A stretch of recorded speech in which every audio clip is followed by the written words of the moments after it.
Thinking about investing in tech stocks. Awesome. It's like betting on the future, flying cars, AI assistants, and all that cool sci-fi stuff. But fair warning, it's more roller coaster than rocket ship.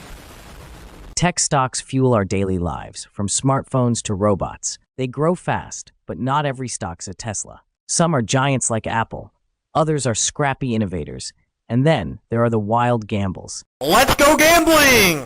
Aw, dang it! Aw, dang it! Think penny stocks with dreams bigger than their balance sheets. Tech stocks are volatile. One day they're up 20%.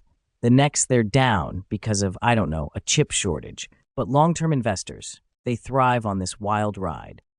How do you pick the winners? Look for companies with game-changing ideas, riding trends like AI or cybersecurity, and oh yeah, check they have money to stay in business.